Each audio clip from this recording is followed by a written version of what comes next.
A good underwater predator must know how to remain motionless, to be unseen, to conceal his intentions, and wait for the right moment to strike, neither too soon nor too late. Then let his prey exhaust itself before bringing it to the surface.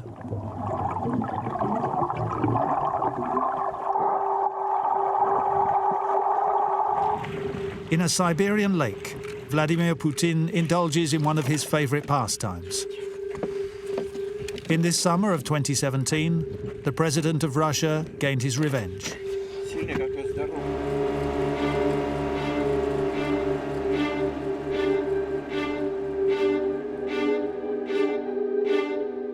His shadow is omnipresent in Syria, Ukraine, and elsewhere.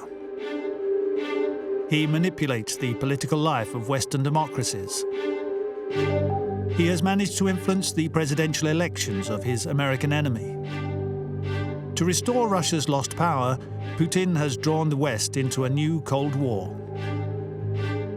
Here is the story of this head-to-head with its clashes and manipulations.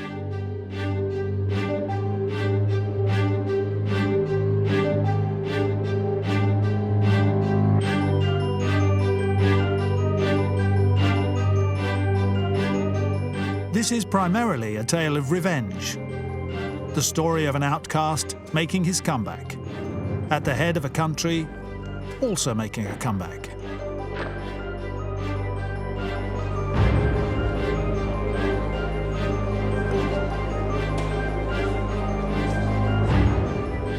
The year is 2012. Vladimir Putin has been re-elected president for a new 6-year term. For 12 years now, the former KGB agent has reigned over all Russia. In 12 years, he has restored order to a country that was threatened with collapse, muzzled the opposition, and reined in the media. Yet the pomp and the ceremony masks the reality, that he is as weak as ever.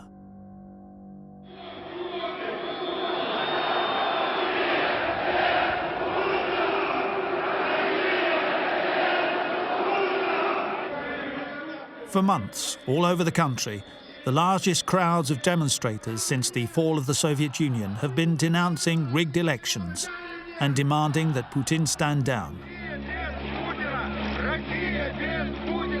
The fall in oil prices has triggered an explosion of poverty, making corruption intolerable. Putin, it is claimed, is now one of the world's wealthiest men. Holed up in his palace, the master of the Kremlin is becoming increasingly alarmed.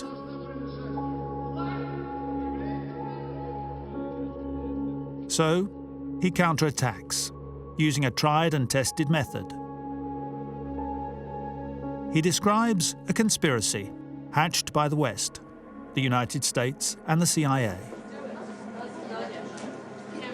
And we do have serious concerns about the conduct of the elections. Russian voters deserve a full investigation of all credible reports of electoral fraud and manipulation. And we hope in particular... Like all Russians, he hears the words of the US Secretary of State, Hillary Clinton, on TV on the evening news. He interprets them as a declaration of war. Она задала тон некоторым нашим деятелям внутри страны, дала сигнал. Они этот сигнал услышали и при поддержке Госдепа США начали активную работу. To maintain his position and mobilize his people, Putin seeks to reclaim Russia's status as a world power, one that it lost 20 years earlier after the fall of the Soviet Union, defeated by the West. Preparing to fight this battle, he reorganizes his government. He excludes liberals and surrounds himself with hardliners. Many of them, like him, have Secret Service backgrounds. Others are faithful oligarchs. Vladimir Yakunin, a friend, former KGB officer, extremely wealthy businessman and fervent believer, becomes a member of the inner circle, informally advising the Russian president. With the dissolution of the Soviet system, it seemed that there were no any ground for more ideological struggle. When somebody decides that he possesses the only truth, which is truth to everyone, that is domination. And that can lead to actual era of new war, whatever, ideological war or Cold War, whatever. Naturally, this new Cold War targets the winner of the previous struggle, America, and its military wing in Europe, NATO. Since the fall of the USSR in 1991, the Atlantic Alliance has gained a foothold at the gates of Russia in what used to be Soviet territory. Poland, Romania, and the Baltic states, previously under Soviet occupation, have sought its protection.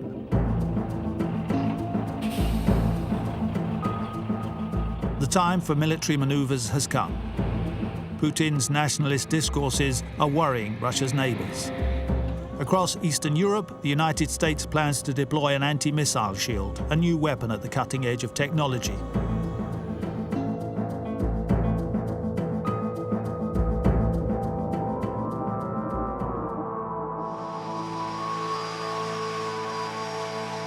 Putin sees this as an intolerable challenge to his new desire for power. He decides to confront the West in Mexico, on the occasion of the G20 summit, an annual event where heads of state gather.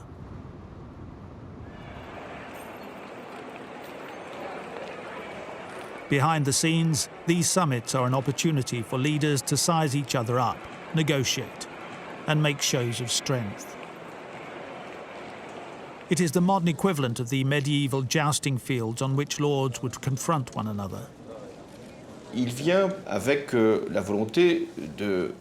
desire is to create a new balance of power, even if it is not necessarily in his favor. What obsesses him at this precise moment, and which will be at the focus of our interview, is the anti-missile defense that the USA is setting up in Eastern Europe, which he regards as a hostile act. This is military and political system of the Western world. From this point of view, if the threat of communism disappeared, the simple question is, why? Why NATO is growing? I try to make him understand that the missile defense is not directed against Russia. It is designed to protect Europe from any possible attack from Iran, which seems to be the most serious threat. He acts as if he is not fully convinced and tries to demonstrate using drawings that the missile defense is, in fact, aimed at Russia.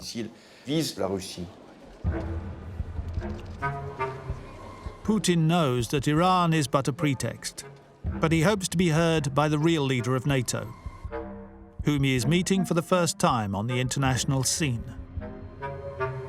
Indeed, Barack Obama has always shown a desire for appeasement in dealing with Russia. It was a tense meeting. It was not warm in any way.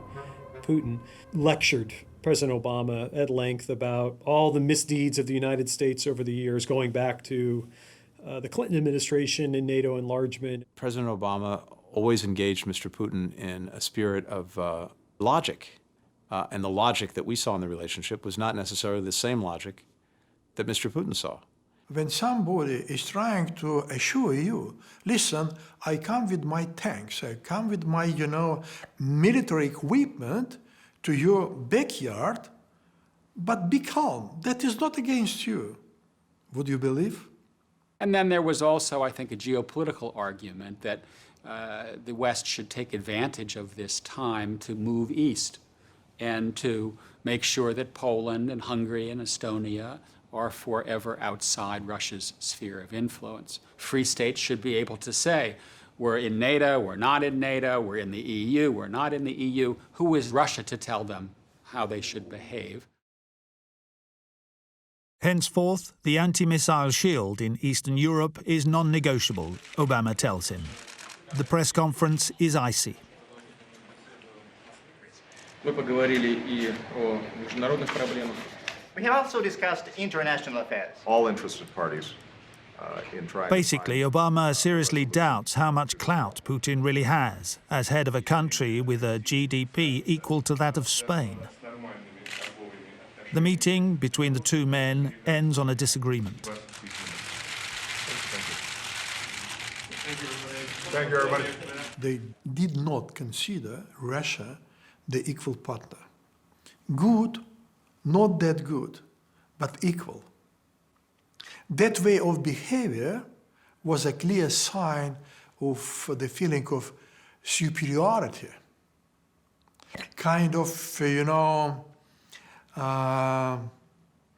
body language to show, listen, you are not like me, so behave. I did not feel that there was a good personal relationship between President Obama and Vladimir Putin. That for some reason, that relationship was strained. And the result was that I think in part it contributed to a breakdown in the relationship between our two countries.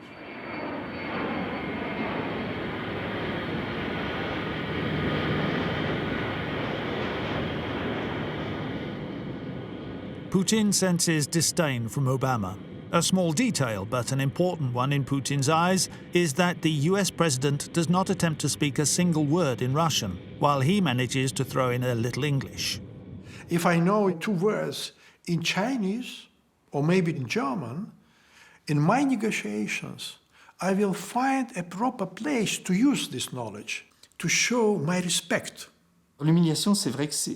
Humiliation is undoubtedly the psychological thread running through this standoff. Humiliation that stems from the feeling that the fall of the USSR was set up by the West, almost overlooking the fact that the USSR was collapsing under the weight of its own inefficiency.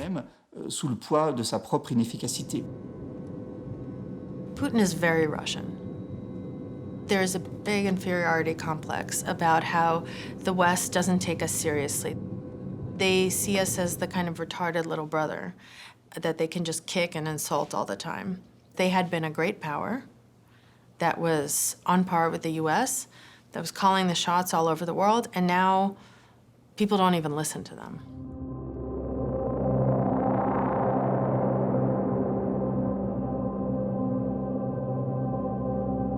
Not only is the West not listening, it is advancing its pawns everywhere. In Syria, in this summer of 2012, an old ally of Russia, Bashar al-Assad, is facing an uprising. His opponents are armed by Europe and the United States. Putin is in no doubt that the West is forcing a regime change, just as it did in Iraq in 2003 and in Libya, where Gaddafi has just been assassinated. When Vladimir Putin got a hold of the video of Gaddafi being killed, lynched in the streets, he watched that video on repeat. He just watched over and over and over again.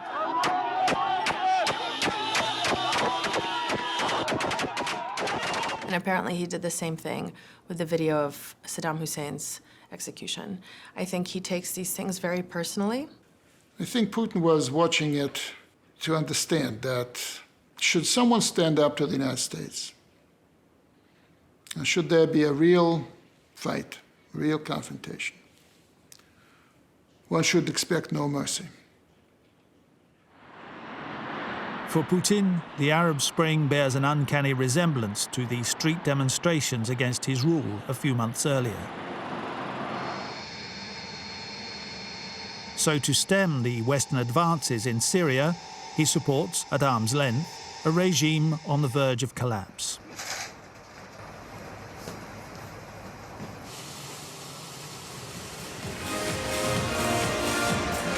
Russian Federation! 2 years later, in Sochi, Putin oversees the lavish opening ceremony of the Winter Olympic Games, which he is determined will be a show of strength. Уважаемые дамы и господа, дорогие друзья, Your Excellencies, ladies and gentlemen, dear friends. Among the heads of state at the gala dinner is one of his historic allies, the leader of a former Soviet republic, President of Ukraine, Viktor Yanukovych.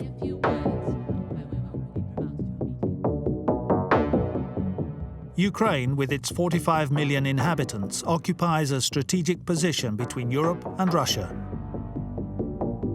For millions of peoples of the world. But Putin is concerned about the serious problems facing the Ukrainian president. In the capital, Kiev, the people are revolting against their leader, seen as corrupt and in thrall to Moscow. The crowd is clamoring for reconciliation with the European Union. To make matters worse, the Americans are here. An Obama advisor comes in person to distribute food to government opponents in Independence Square.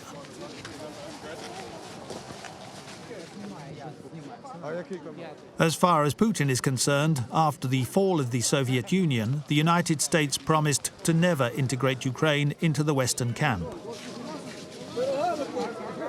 We had a coup d'etat, a state coup in Kiev. Some people would prefer to interpret it as a kind of a reaction of the whole population of Ukraine against corrupted authorities. And this is a false description.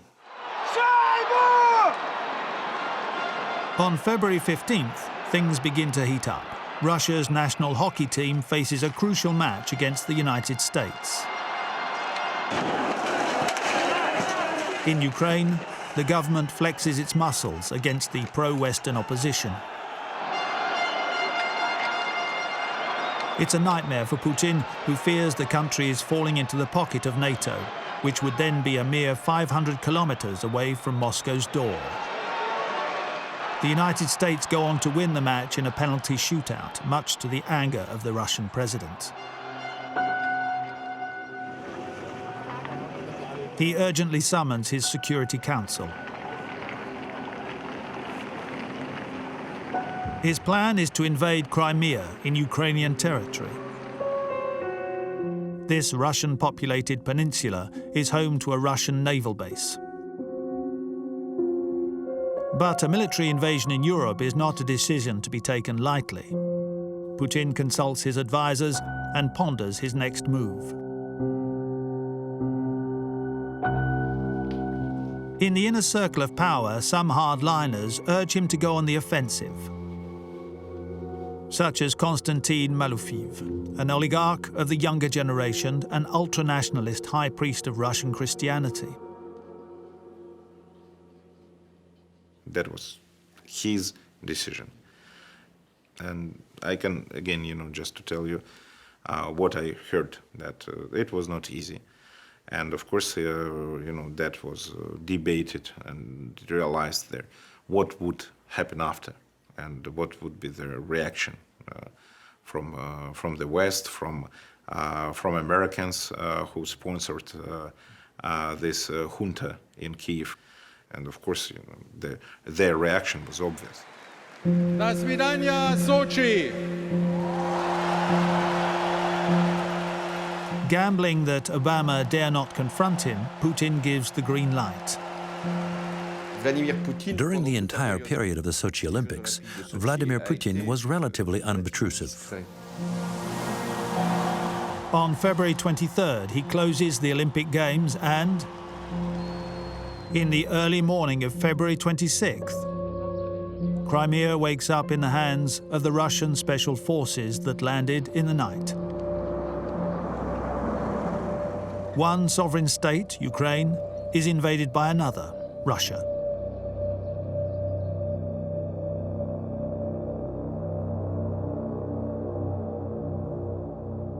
We were surprised when he went into Crimea. We saw that this was a potential, but it was a surprise that he did it in the way he did. His goal is to keep Ukraine destabilized and to make sure that it never completes any kind of Western orientation. He's not, as we like to think of him, especially here in the US, a grand strategic thinker and chess player. He plays blackjack. You know, it's a very high acceptance of risk, and that's a very Russian mentality. There's a Russian word called avos, which is like, basically, I'll wing it and see what happens. Obama calls Putin. For over an hour, he threatens him with extremely heavy sanctions should he venture any further into Crimea. What I remember most about those conversations is President Obama speaking very matter-of-factly to President Putin and saying Russia's actions are unacceptable. We need to restore Ukraine's sovereignty and territorial integrity. But ignoring Western threats, Putin goes even further.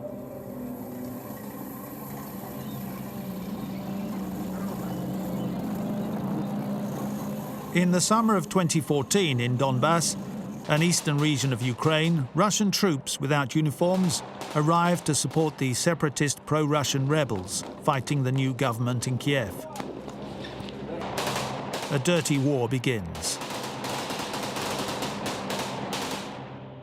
What did they want? 500 miles from Moscow. They wanted us to stay and see how they would kill our people there.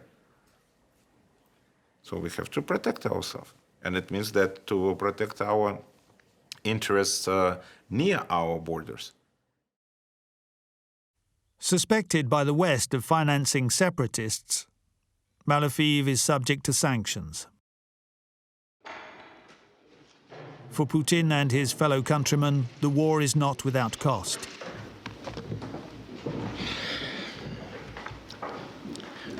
Добрый день, уважаемые коллеги.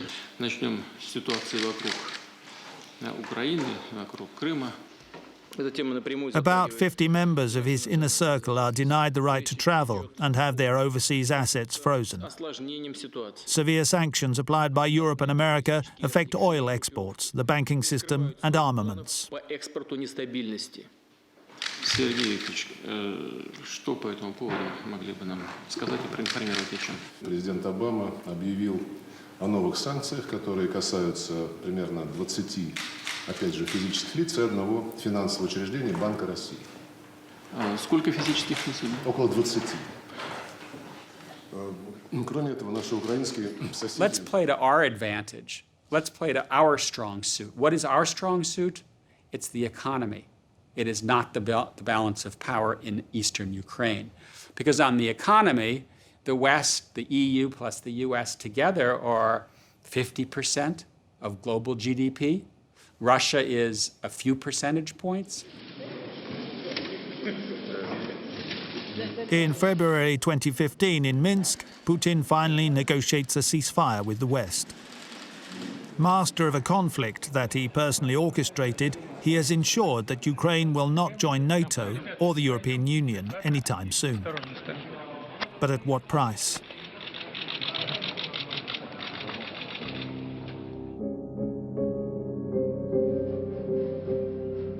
May 2015, the extravagant celebrations to mark the 70th anniversary of the victory against Nazism is a mere facade. Sanctions are hitting the economy hard. The ruble is collapsing, and even the military budget will have to be reduced. The Russian people were promised glory and are now paying for it. Prices are soaring and poverty is on the increase. But Putin remains deaf to the concerns of the business sector. What worries him most is being a pariah at the head of an ostracized state. In a crushing humiliation, Western leaders refuse to attend this important anniversary. Worse, the man who wanted to restore Russia's global standing is excluded from the G8 summit, where the world's great powers assemble. I think not being invited to the G8 affected him, maybe even more than the economic sanctions. He fancied himself a great world leader. When he was denied a platform around the world, and when people wouldn't meet with him, I think that had an impact. When it came to Obama and to some extent Merkel and others, the tables were turned. He was boxed out. He wanted recognition. He wanted to come in the meetings. He wanted phone calls, and he wasn't getting them. So Putin, as a reminder that he at least still has a powerful army, is reduced to provocations.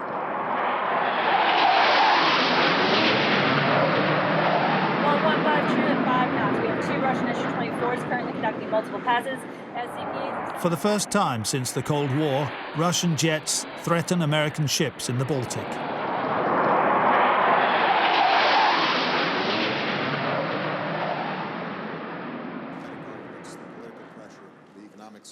In response, he receives only disdain from the leader of the world's leading power. Russia is a regional power that is threatening some of its immediate neighbors, not out of strength, but out of weakness. Is he crazy? You know, is he play basketball too much? You know, does he look at globe? Does he read anything in the history about Stalingrad? You know, he really believes that we are regional power? We are the only power in the world which has equal nuclear power, military power, to the United States of America. At least it would be wise, even if you think so, don't tell it. Вы меня спросили, там, ваш покорный слуга, друг или не друг? Я не друг, и не невеста, и не жених. Я президент Российской Федерации. 146 миллионов человек. У этих людей есть свои интересы, и я обязан их отстаивать. In late summer 2015, in his luxurious villa by the Black Sea, Putin suddenly presents a more serene face.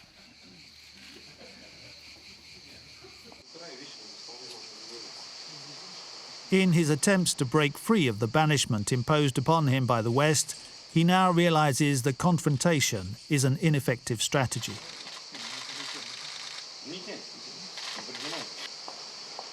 He has a plan. The time for revenge is nigh. It will exceed his expectations.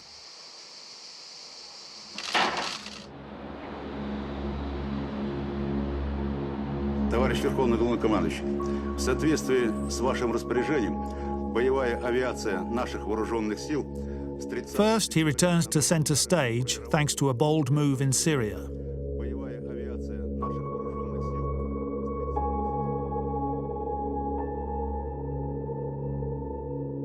He orders a mass intervention in support of the Bashar al-Assad regime. For a period of many months, hundreds of aircraft are sent to bomb opponents of the Syrian dictator and quell any rebellion.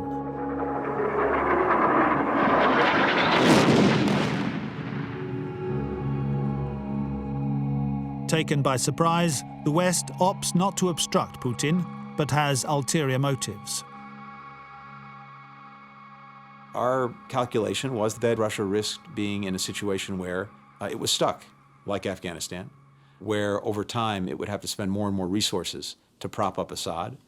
And thus far, Russia has not become, unfortunately, exhausted by its intervention in Syria. Russia will not become bogged down in Syria, on the contrary.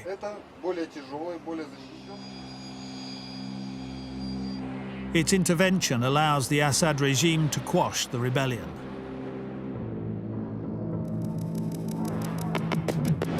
As well as a war, Putin is waging a propaganda battle.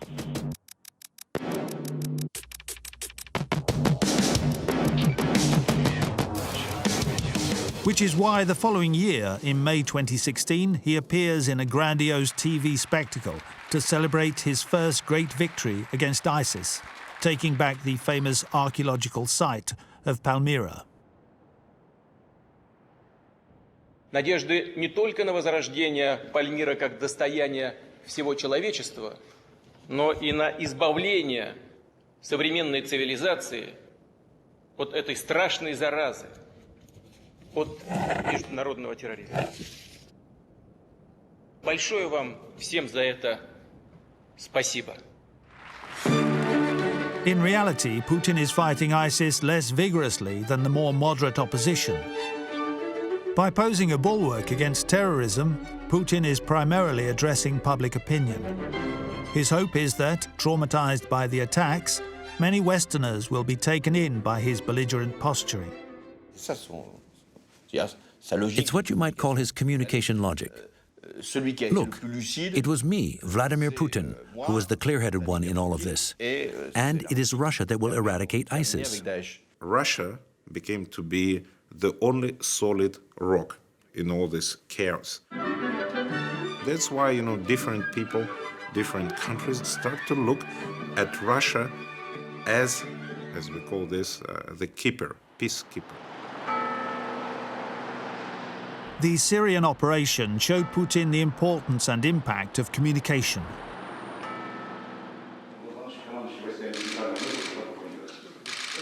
When your military budget is only 1/10 of the United States, it is the weapon of the weak par excellence. So he asks his new chief of staff, General Gerasimov, for a new military doctrine. Товарищ Верховный Главнокомандующий, позвольте поблагодарить вас за оказанное высокое доверие и буду делать все от меня зависящее для достижения этой цели. С 2010 по 2012. This will be the Gerasimov Doctrine, a hybrid war in which subversion, espionage, propaganda and cyber attacks shape the opponent's political and social landscape. The most important one, I think, is information, because it never stops. Information warfare is 24/7. It never stops. And in that information warfare, the West, primarily the United States, have been designated an adversary or even an enemy. Putin does not watch television. He is wary of the internet, receives information on paper. Yet this former KGB officer, trained under Brezhnev, knows how to use the most modern technologies. Такое ощущение, что это какая-то компьютерная игра. Давай, давай, давай. Снаряд. Он не разорвался. Вот детонатор. In front of specially invited guests, he celebrates the success of the state television channel he has set up to propagate Russian ideas in the world. Телеканал Russia Today доступен сейчас для 700 миллионов зрителей. И сегодня, когда ситуация в мировой политике, прямо скажем, сложна, как никогда важно, чтобы ваш и наш голос, вашу и нашу позицию слышали. Like missiles and pipelines, Russia Today, RT, is regarded by the state as a strategic tool with a guaranteed budget. RT is broadcast in 5 languages in 100 countries. On the internet, the heart of Putin's strategy, RT videos garner more hits than those of CNN and the BBC. We just want the competition for people's mind back. We want, you know, to the winners in Cold War, you know, do not be so lazy.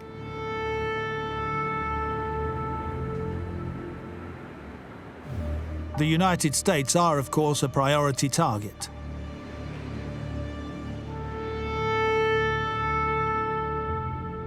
Around the world, these are RT's largest offices. Well, a new report shows viewers are leaving the mainstream media by the drove. So it looks like people are turning elsewhere to get their news. For example, a couple days after I had started, there was a protest movement here called Occupy Wall Street.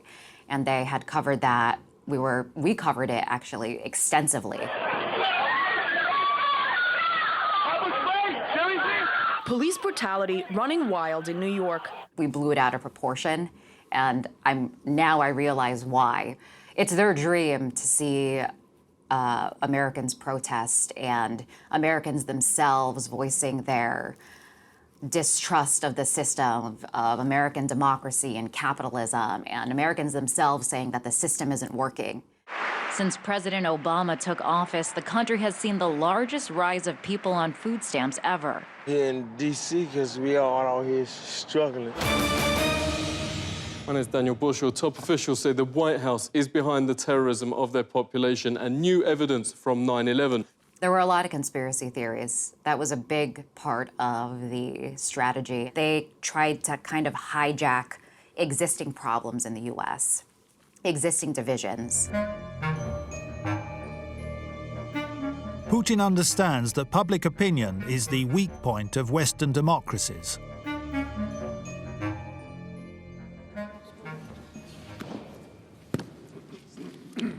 In early summer 2016, it is something he is acutely aware of when Obama's Secretary of State visits him in the Kremlin.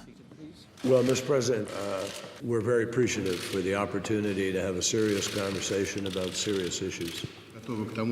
John Kerry dampens any hopes of sanctions being lifted unless Putin changes his policies in Ukraine and Syria.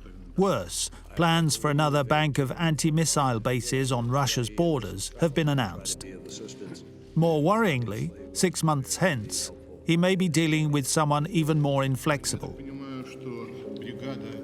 The person he publicly accused of having given the nod to his opponents in 2011, his pet hate, Hillary Clinton, the clear front-runner in the forthcoming US election.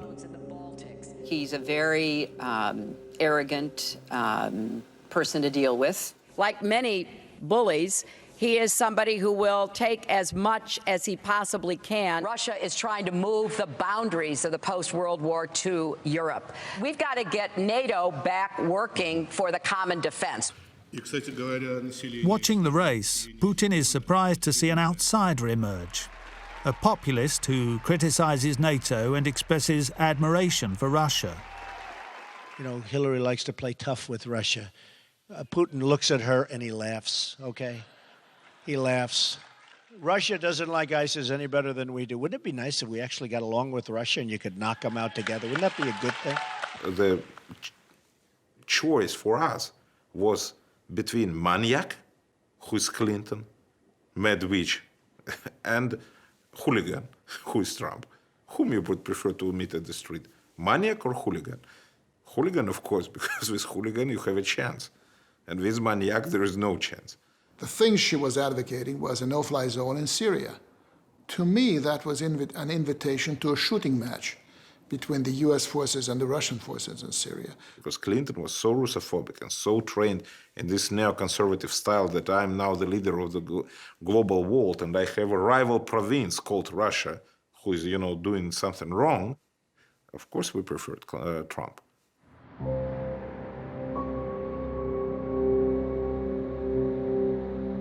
A form of hybrid war is launched against Hillary Clinton.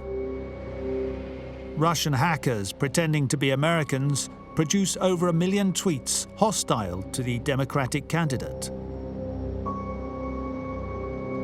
For weeks, their Facebook messages are propagated among 126 million internet users. The pro-Russian media spread rumors and fake news. So in 2015, 96% of the Clintons' charity went to themselves. The rest of their charitable donations... This video alone is seen by 9 million Americans on social networks. Same year, that same charity made a $700,000 donation. We are so much surprised to see how frightened the so-called West became receiving just one single alternative channel from the East and from Russia. Again, it confirms that the West is unfortunately much weaker than it tries to present itself.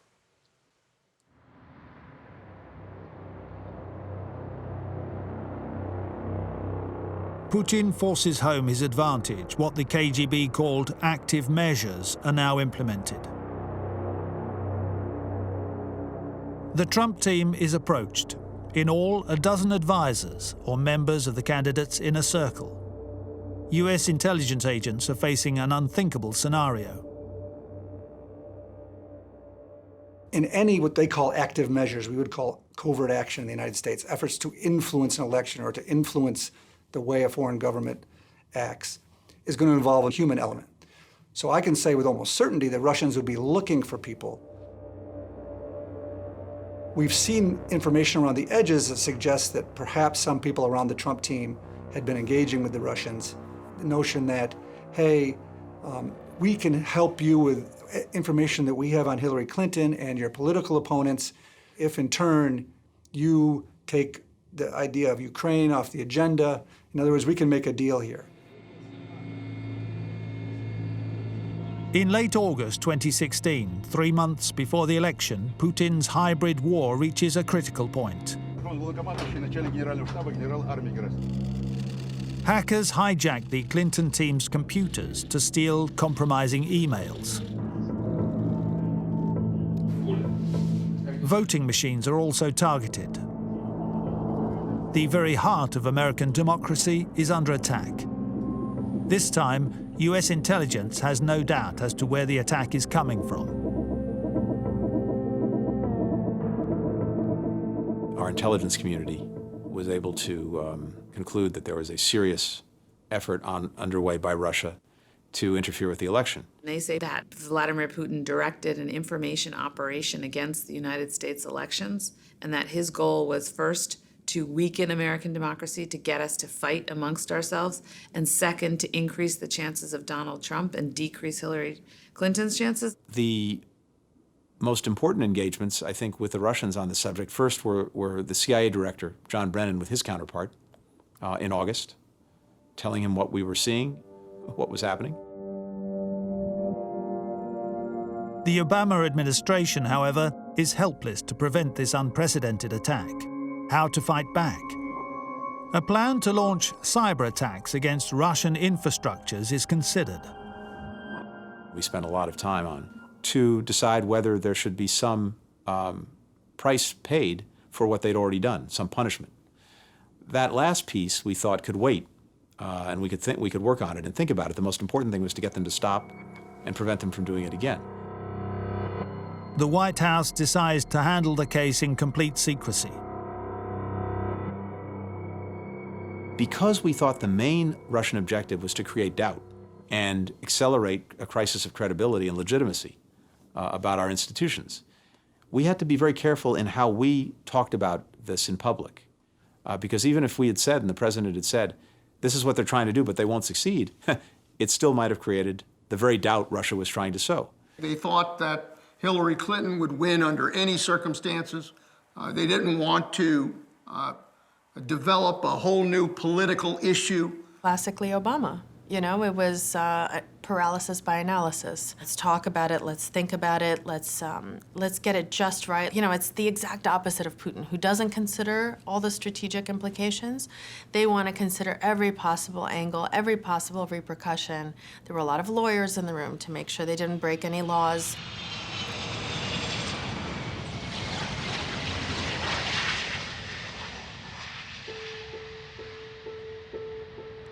On September 5th, 2016, Obama takes the opportunity afforded by a long-scheduled G20 gathering in China to collar Putin and spell things out to him. Where the president was very direct and very clear with Mr. Putin that we knew what they were doing, it had to stop, and if it didn't, there would be consequences.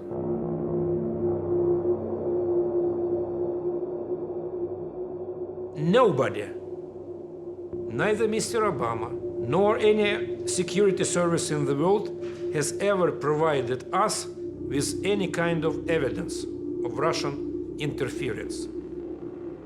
Blah, blah, blah. We know that you have interfered.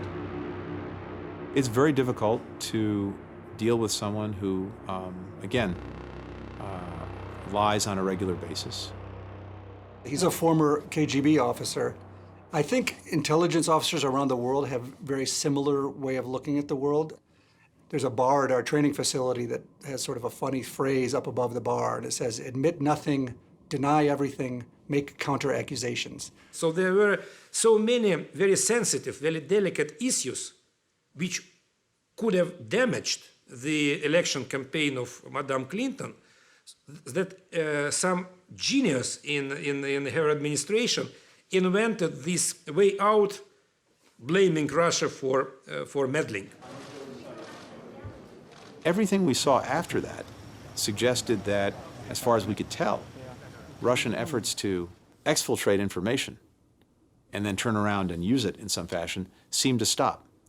But at that point, it was actually too late because they had given it to third parties, and those parties could put out the information whenever it was convenient for months and months to follow.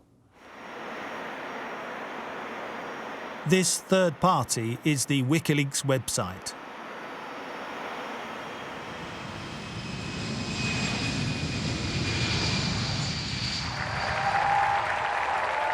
On October 7th, 2016, 1 month before the US election, the CIA finally goes public about Russian interference. The Russian government has engaged in espionage against Americans.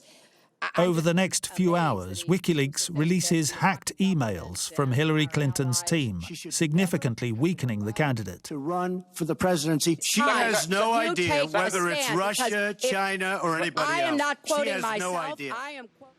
Президент Российской Федерации Владимир Владимирович Путин.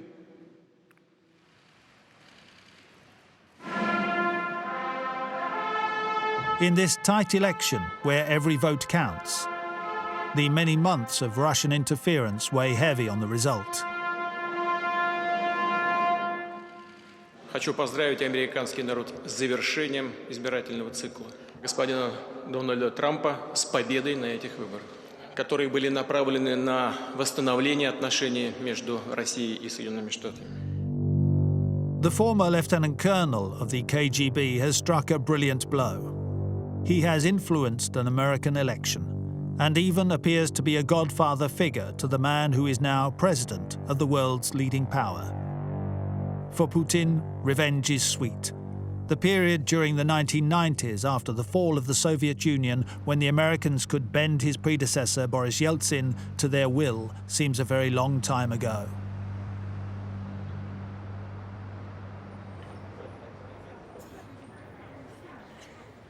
But he still has to get what he wants from the newly elected president. First, the lifting of sanctions affecting his country, but also an end to NATO expansion. In July 2017, he finally meets Donald Trump. Nice to be with you. At last, on an equal footing with an American president. Just hearing about it. This tête-à-tête, which he believes will be decisive, has been carefully negotiated with the American team. Just a second. Russian protocol insisted for a longer time of tête-à-tête meeting.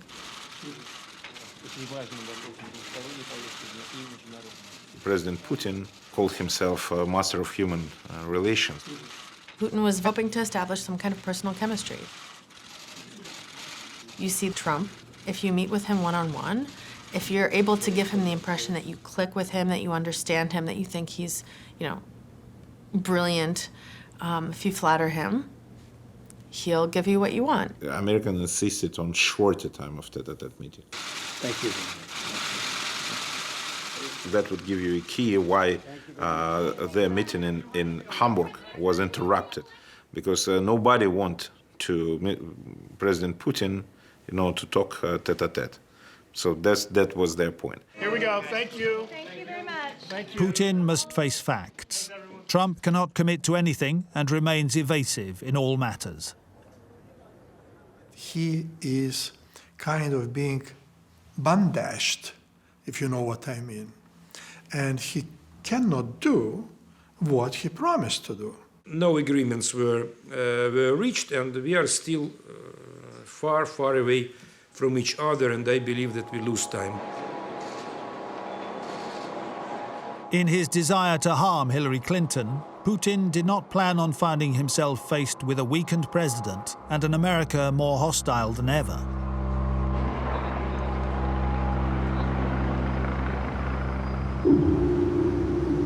Trump has his hands tied, threatened by investigations into his relations with Russia. Instead of sanctions being lifted, they are intensified by a Congress furious at Russian interference. But we're talking about a foreign government that, using technical intrusion and lots of other methods, tried to shape the way we think, we vote, we act. That is a big deal. I remain shocked that President Putin took that kind of a risky action because he is a risk taker. We've seen him take risks. But it's another thing to pick on the United States. And we have not finished responding. He has to know. He has to see. We have multiple investigations ongoing of what Russia did. This is not just about Trump and Russia. This is about Russia. If you're Vladimir Putin, I wouldn't sleep, I wouldn't rest easy because he doesn't know where this will end up.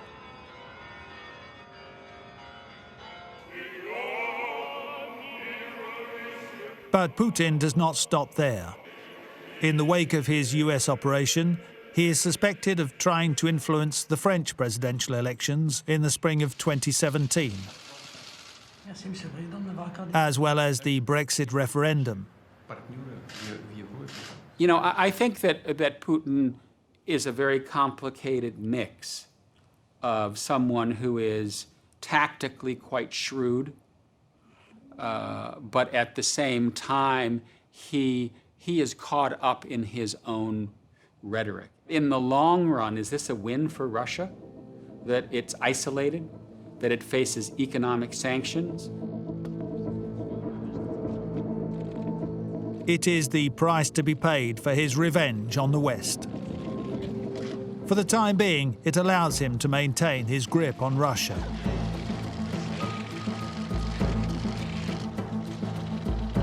But where will his desire for retribution take us?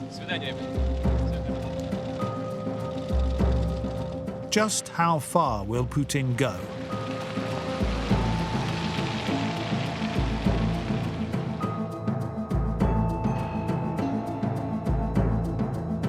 Мы будем всегда беречь Россию, как это делали вы, солдаты Победы. Российский солдат и сегодня, как во все времена,